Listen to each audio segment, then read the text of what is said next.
Assalamu alaikum, dear students. Hope you all are fine and safe.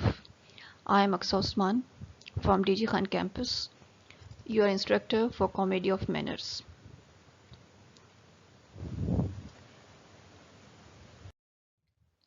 We are studying Pygmalion by George Bernard Shaw, Act 4.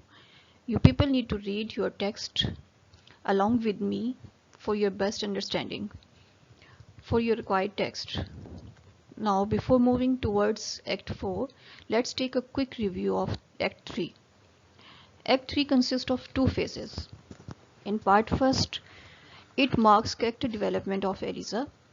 She and Higgins both work hard to complete their task to make Eliza a well-educated and a well-mannered lady. In part 2, it shows Eliza in a new appearance after completing her education. She is much transformed. She got a reception by an ambassador where she creates quite a sensation that even old people of Hagen and a specialist of language is deceived by her manners and talking way. She is taken to be a Hungarian princess, and Professor Hagen has won his bet 10 times over.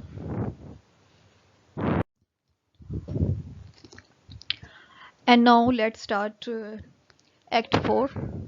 The Wimpole Street Laboratory, midnight. Nobody in the room. The clock on the mantelpiece strikes 12. The fire is not alight. It's a summer night. These lines are about the setting of the Act 4, about the place and the timing of where the act is being performed. This act is laid in the residence in the Wimpole Street. It's about a midnight, and from the back Act 3, we came to know that Professor Higgins, Colonel Pickering, and Eliza, they returned home after having dined in a restaurant, and it was a tiring day for them as they attended 3 parties. No doubt they were very tired and so much bored, and Eliza had a great success, but she is so much ill-tempered because of the behavior of Professor Higgins, and Professor Higgins is also in a bad mood. Higgins, calling down to Pickering, I say, Pick, lock up, will you? I shall not be going out again. Pickering, right. Can Mrs. Pierce go to bed? We don't want anything more, do we? Higgins, Lord, no. These lines are the starting lines about the conversation of Higgins and candidate Pickering. That party was extremely successful, and Eliza was succeeded to fool everyone. But Higgins announces that he will not make such kind of experiment again in his whole life, as this experiment was tiresome and so much boring for him. And although Eliza has turned into a noble lady at the garden party, she is the reason behind the winning of the Professor Higgins bet for him. And during the conversation between the Professor Higgins and Colonel Pickering, they both ignore Eliza that she is also present at the same place where they are talking with each other.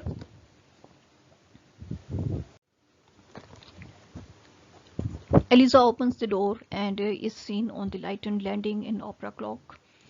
Brilliant evening dress and diamonds, with fan, flowers, and all accessories. She comes to the hearth and switches to the electric light there. She is tired. Her pallor contrasts strongly with her dark eyes and hair, and her expression is almost tragic. She takes off her cloak, puts her fan and flowers on the piano, and sits down on the bench, brooding and silent.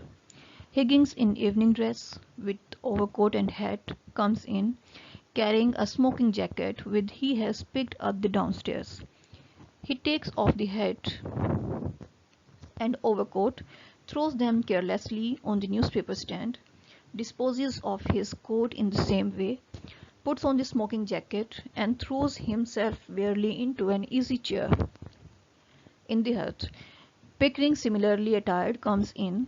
He also takes off his hat and overcoat and is about to throw them on the Higgins when he hesitates. These lines show the physical appearance of the Eliza, about her appearance, her gesture, her dressing style, and her way of talking with the people, and about the appearance of as well Professor Higgins and the Pickerings. Because of her physical appearance and talking manners, Eliza is being successful to deceive the people that she doesn't belong to a backward family, and all these manners and norms of the upper class she obtained from her continuous efforts and the learning. In spite of all her learnings and the success of the party, the mood of these three people, Professor Higgins, Colonel Pickering, and Eliza, are so much bad, and mm, expect Colonel Pickering, Higgins, and Eliza are in bad temper and in a bad mood. Pickering: I say Mr. Pierce will throw if we leave these things lying about in the drawing room.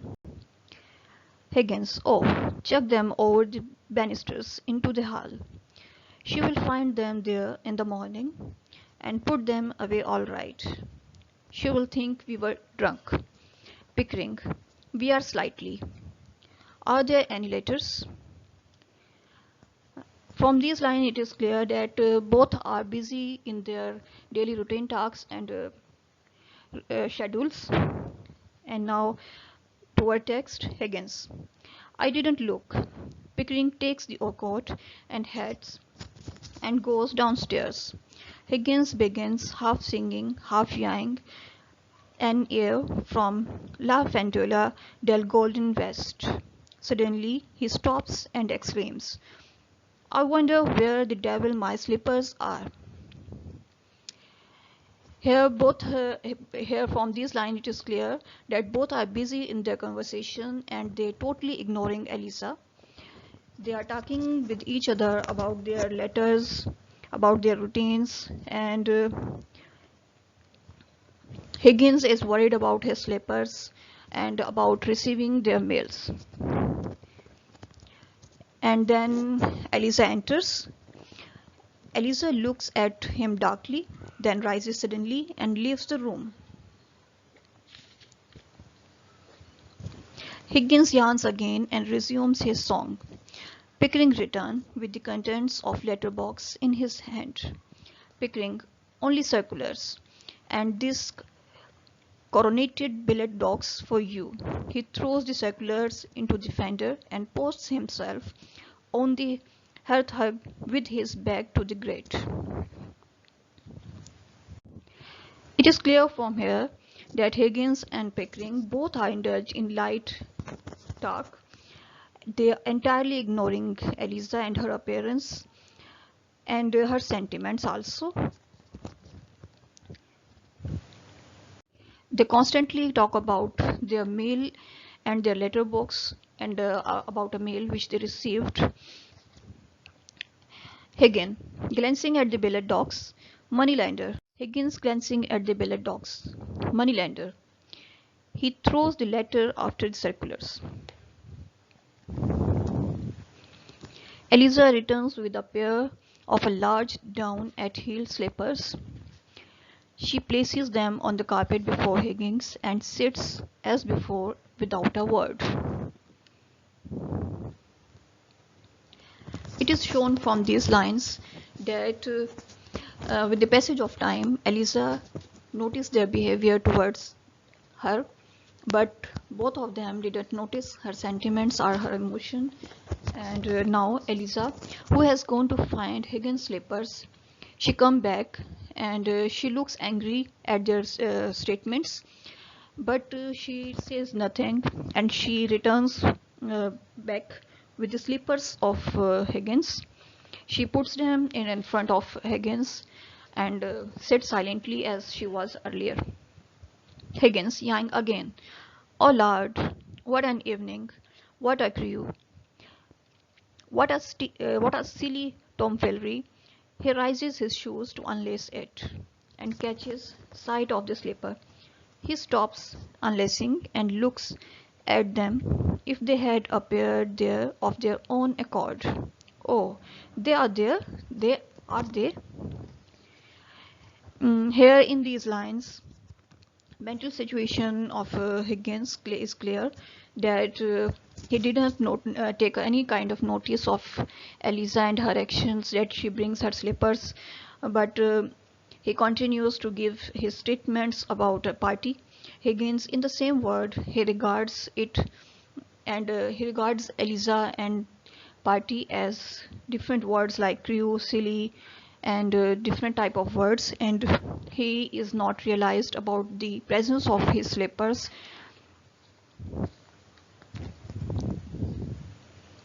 Pickering, stretching himself. Well, I feel a bit tired. It has been a long day. The garden party, a dinner party, and the reception.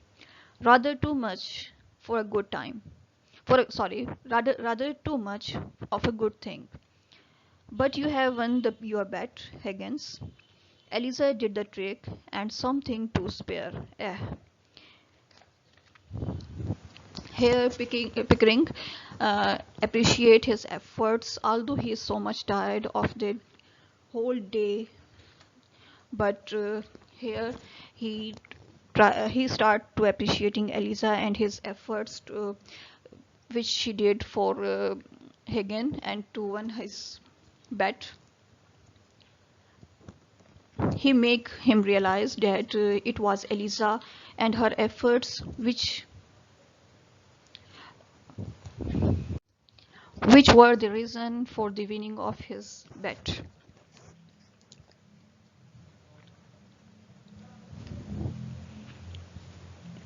Higgins, thanks God, it's over. But all these activities and things are so much boring and tiresome for Higgins, and he thanks God that all these activities are over. Again and again, he calls uh, Eliza and her activities as her experiment, as his experiment, instead of taking as a human being. So here he again thanks to his God that all these things and his experiment has been successfully complete. Eliza flinches violently, but they take no notice of her, and she recovers herself and sits stonily as before.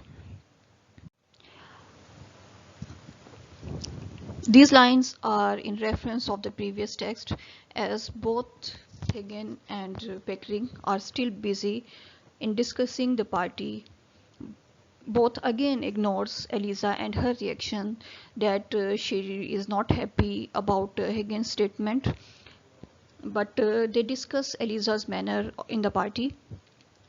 He take her just an experiment and doesn't see her hard work behind this success. He regards his success as a result of all his efforts. Pickering, were you nervous at the garden party? I was. Eliza did not seem a bit nervous. Higgins, oh, she was not nervous. I knew she had be all right. No, it's a strain of putting the job through all these months that has told on me. It was interesting enough at first while we were at the phonetics, but after that I got deadly sick of it. If I had not begged myself to do it, I should have chucked the whole thing up 2 months ago. It was a silly notion. The whole thing has been a bore. Here from this line it is clear about the behavior of Higgins that he constantly takes all these activities just an experiment which make him bored, and both constantly discuss about the parties and all these activities, and all these things were so much tiresome for Higgins as it was for him just a task about phonetics.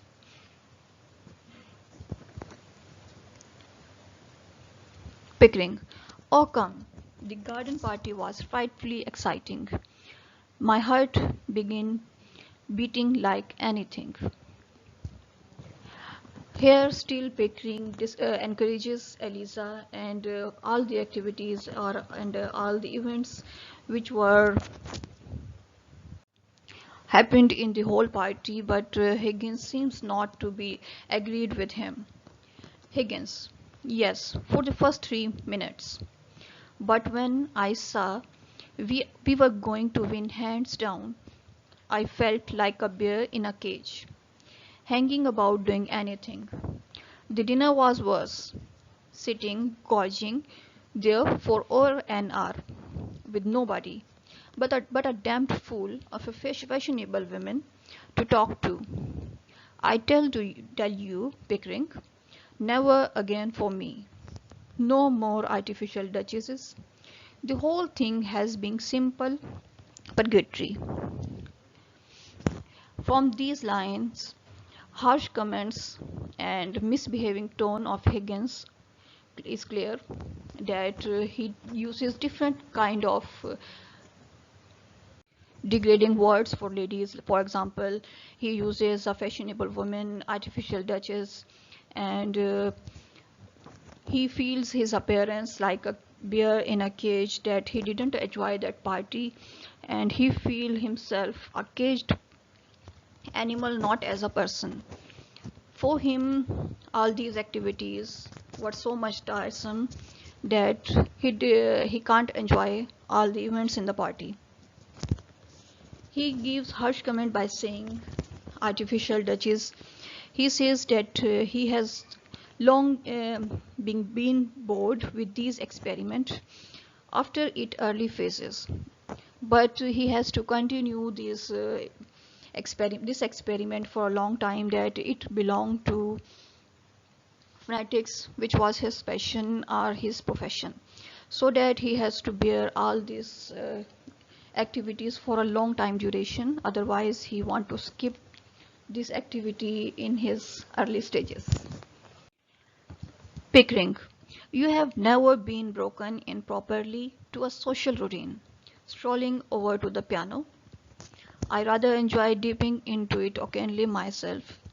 It makes me feel young again. Anyhow, it was a great success, an immense success. It was quite frightened once or twice, because Eliza was doing it so well. You see, lots of real people can't do it at all.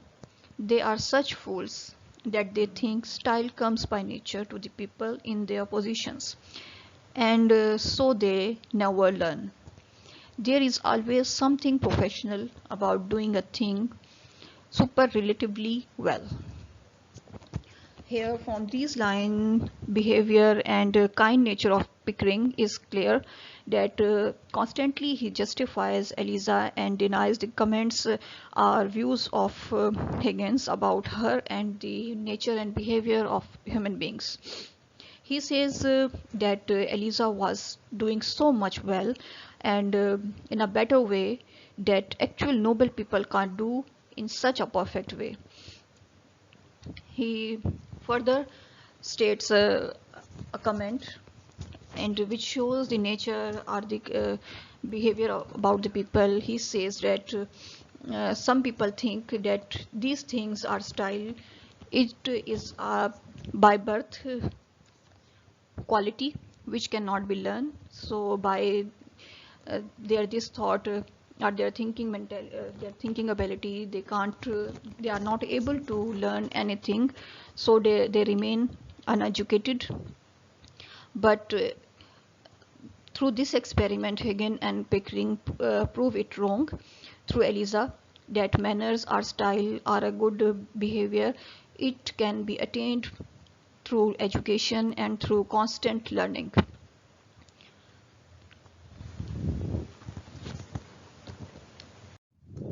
Pickering. You have been broken in properly to a social routine. Strolling over the piano. I rather enjoy dipping into a candy myself. It makes me feel young again. Here it is stated from the statement of Pickering that he enjoyed the party and all these activities fully as compared to Professor Higgins, who is getting bored by all these activities, and he considered all these things like his classroom activities or learning activities, while Pickering take these events as a social activities and a social routine which make him pleasureful and make him feel young again. Higgins. Yes, that's what drives me mad. The silly people don't know their own silly business. Rising. However, it's over and done with, and now I can go to bed at last without dreading tomorrow. Here it is clear from the dialogues of Higgins that in spite of all the justification from Pickering's, Higgins have such kind of comments about the people, and in he's in such and he is at the stage where he is in of the pride of his knowledge that he calls other people's like silly and overconfident and seems to be arrogant and ignorant as compared to Higgins. He doesn't give any kind of value to other people in front of himself. Eliza's beauty became murderous. On the harsh comments of Professor Higgins, uh, these statements give a negative impact on Eliza, and it is clear that Eliza is getting hurt by these statements. Higgins. Picking. I think I shall turn into still. It has been a great occasion. A triumph for you. Good night. He goes. Here Pickering reminds him again and again that all his success belongs not only to him but also to the efforts and hard work of Elisa.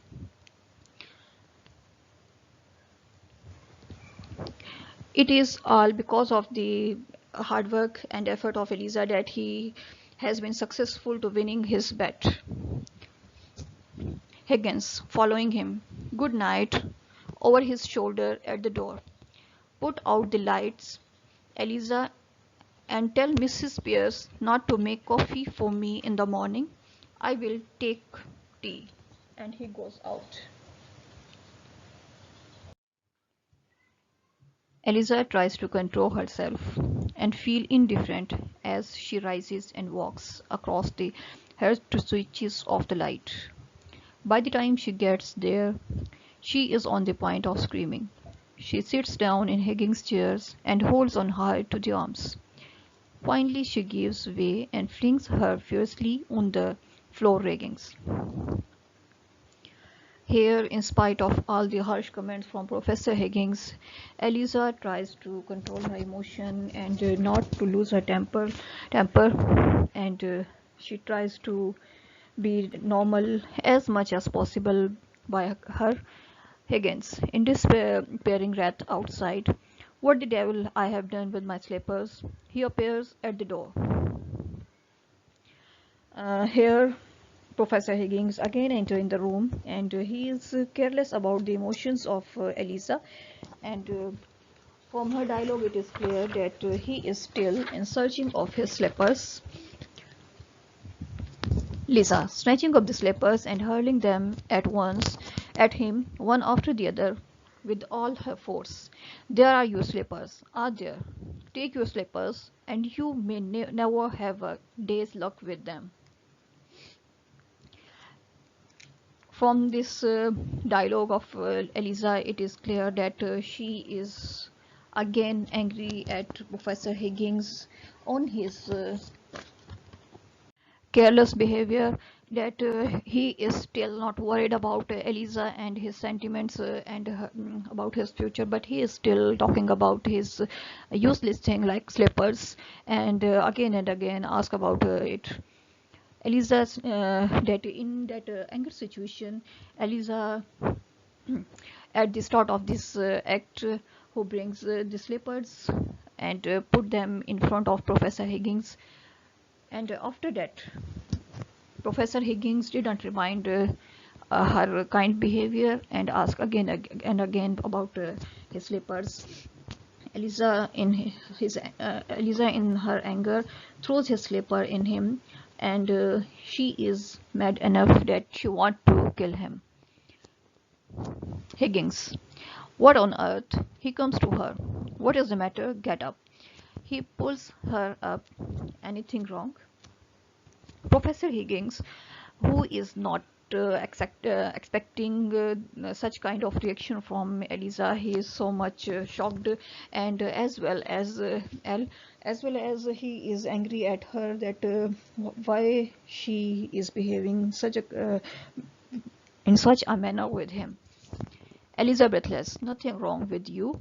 I have won you a bet for you, have not I? That's enough for you. I don't matter, I suppose.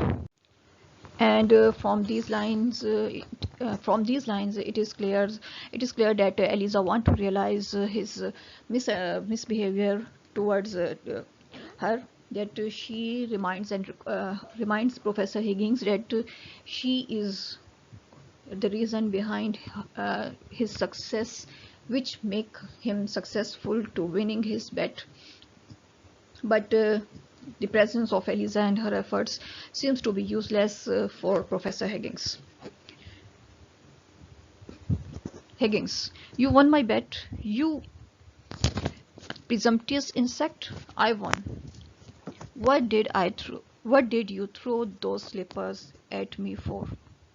And here again, Professor Higgins retorted that she is such a useless thing, or he has not any kind of respectful words or respectful manner of way of talking with her, and he doesn't consider herself a reason behind his success.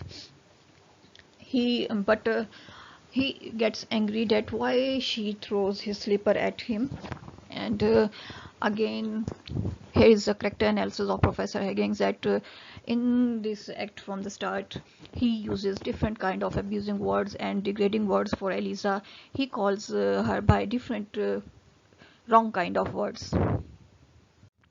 He is so much in the pride of his education and his professional achievements that he did not take any kind of that he did not give any kind of respect towards respecting word towards Eliza, in spite that she now has been transformed into a well-educated and a well-mannered lady, but he has old impact of the past life of the Eliza, that he is not agree to give any kind of respectful place in the society till now.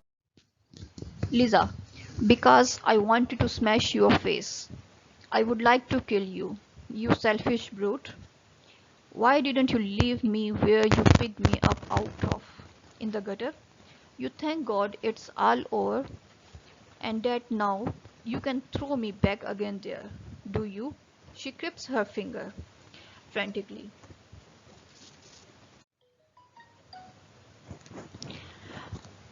This dialogue of Eliza clears his angry situation and her angry situation and her reaction towards Higgins, as because of his bad behavior and degrading words, she calls him selfish brute, and she wants to kill him as well. And she asks her to throw her again where she come from. She uses a word gutter for her old residence, and Higgins, looking at her in cool wonder. This creature is nervous, after all. Lisa gives a suffocated scream of fury and instinctively darts her nails at his face. Here, these lines again shows what's reaction from Eliza towards Professor Higgins. Higgins catches his wrists. Ah, would you? Class in, you cat. How dare you show your temper to me? Sit down and be quiet. He throws her roughly into the easy chair.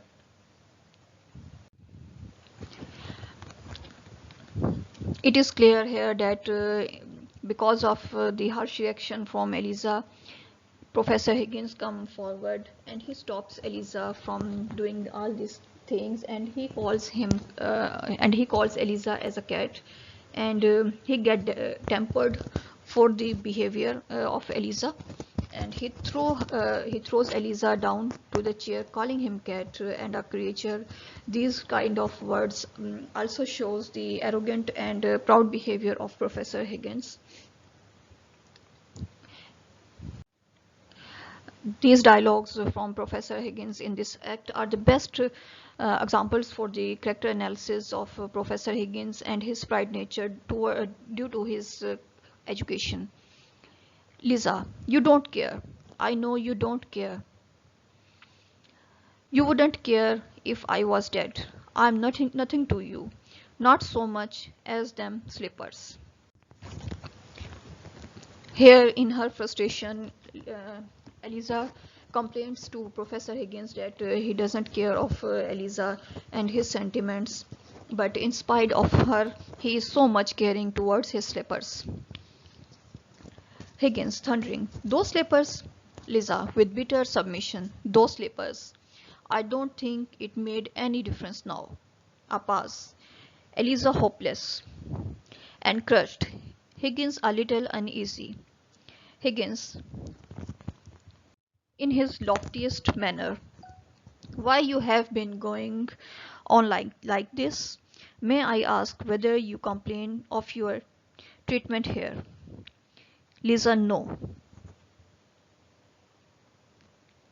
Here, gradually Higgins come to realize about his behavior, and he asked Eliza about his complaint, that did she faced any kind of misbehavior treated toward herself by Professor Higgins or any other persons. Higgins, I presume you don't pretend that I have treated you badly. Higgins, has anyone behaved badly to you? Colonel Pickering, Mrs. Pierce, any of the servants? Lisa, no. Higgins, I presume you don't pretend that I have treated you badly. Lisa, no. And now he clearly mentioned the names of the peoples from where he can imagine any kind of misbehavior, like Pickering, Colonel Pickering, Mrs. Pierce, or any of his servant, or and also he consider himself among this list. But Eliza replies that she is not being treated in a bad way from any kind of person. Higgins, I'm glad to hear it. He moderates his tone. Perhaps you are tired after a strain of the day. Will you have a glass of champagne? He moves towards the door. After the statement of Lisa, Higgins is now in a satisfied condition, and he changes his tone while talking with Lisa, and feels happy that she is not being treated bad at his home.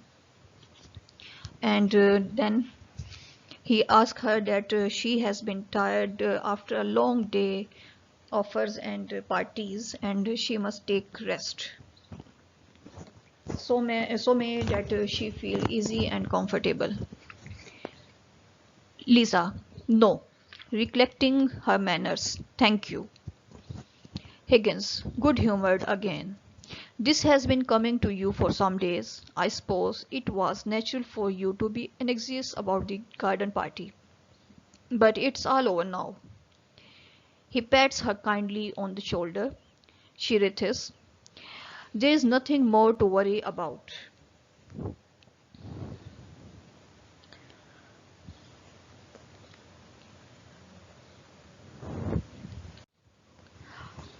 And here comes little bit changes in the behavior and voice tone of Professor Higgins after the statement of Eliza that she has no complaint from his family members or his servant, and as well from Professor Higgins.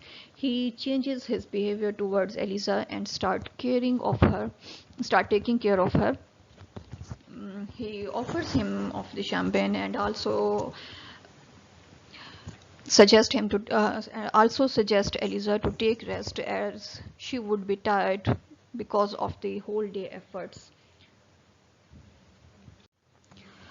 But as well here it is showed about his careless nature as well, that he is still thinking about the success of his achievement and the transformation of Eliza, that he tried to comfort her by saying that there is nothing more to worry about, uh, regardless of the Eliza's thought, as Eliza is still getting hurt by these due to the statements of Professor Higgins about her, and she is so much worried about her future, while as compared to Professor Higgins' thoughts, that he is just thinking about the past and the present, while Eliza is thinking also about her future and as well of the Professor Higgins.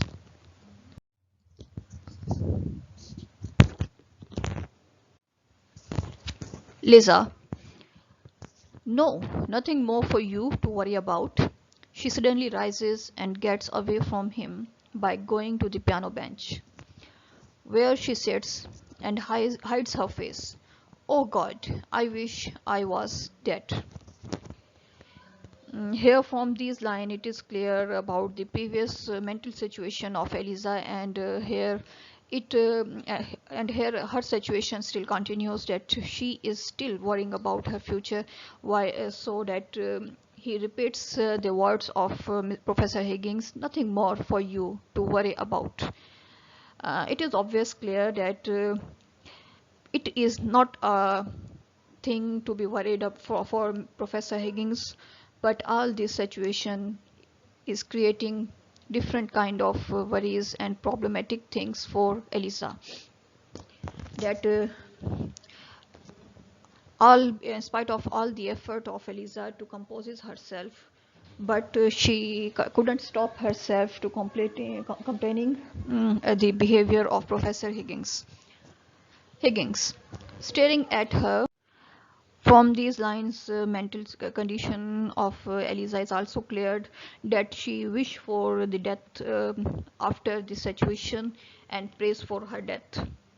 Higgins, staring after her in sincere surprise. Why?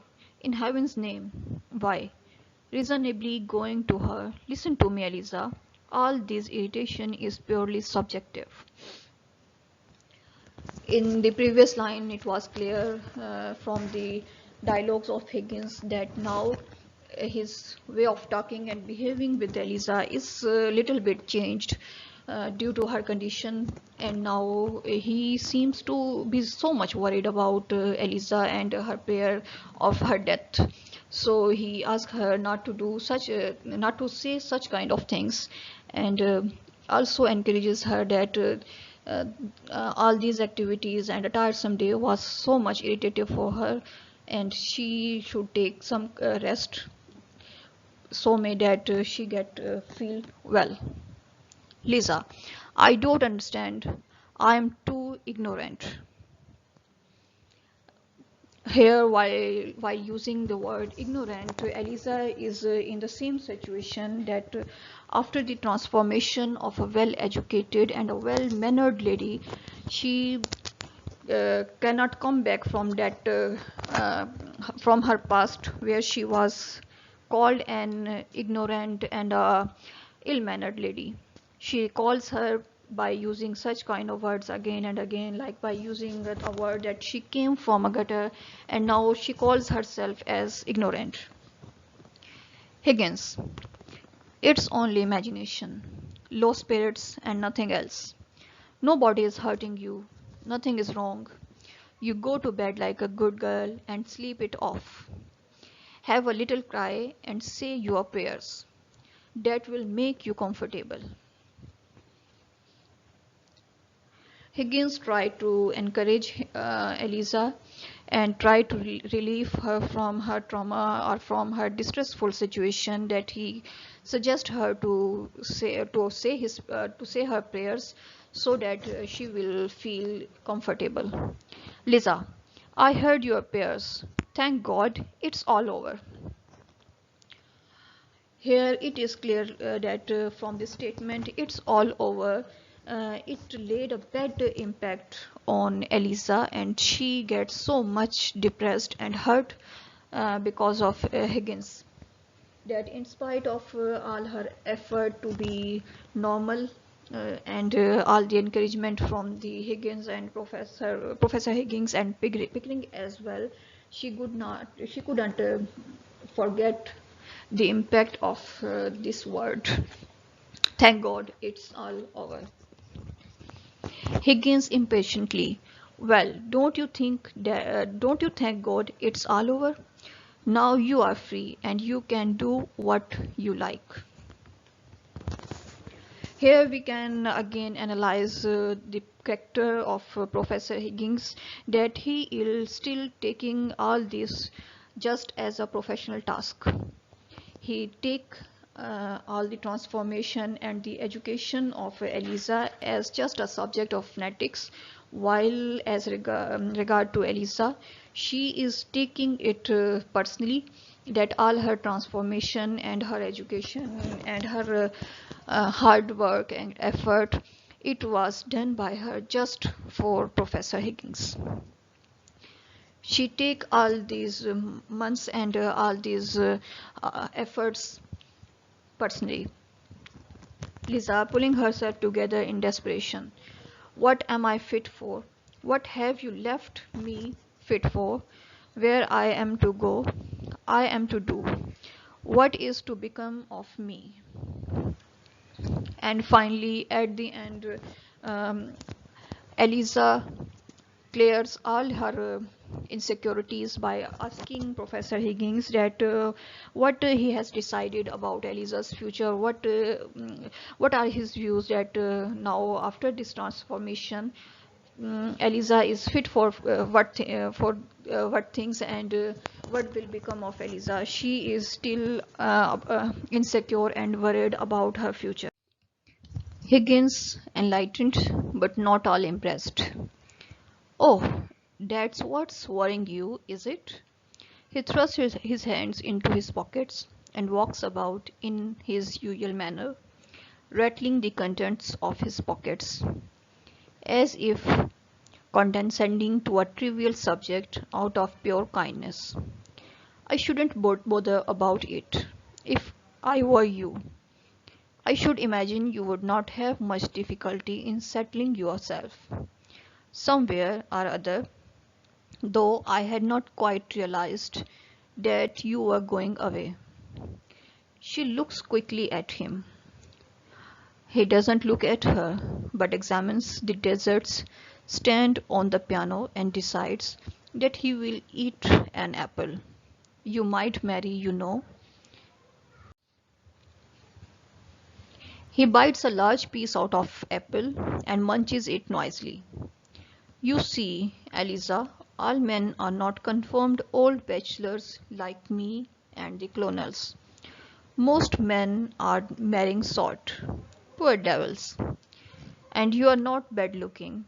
It's quite a pleasure to look at you sometimes. Not now, of course, because you are crying and looking as ugly as the very devil.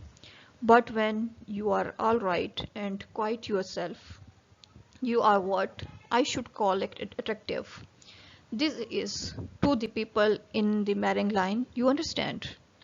You go to bed and have a good night rest, and then get up and look at yourself in the glass, and you wouldn't feel so cheap. And from this paragraph, it is clear that Professor Higgins came to know a little bit about the worries and difficulties of the Eliza, that what kind of thinkings are going to tease Eliza right now, and he gives some kind of suggestion in a normal way, but in fact in a careless manner. Professor Higgins suggests her to marry with a person, but in such a light and a funny way that he also uh, describes the physical appearance and also praises her, Eliza, but in a funny way that he calls her that she is not such a bad looking girl, but he could call her attractive. But right now he make a glance on her and calls that she is looking so much ugly because of her weeping situation, weeping and depressed situation, and as well as because of her anger. And here it is clear that Professor Higgins is not so much emotionally attached with Eliza as she is, and the only solution of to get rid of this situation and about the security of his future, about the future of Eliza, he gives to suggest he gives some kind of suggestion to her that she should be married with a person to be settled down. And dear students, it was all about today's lecture, and the next of the in the next lecture we will discuss the rest of Act 4 text, inshallah. Take care. Allah Hafiz.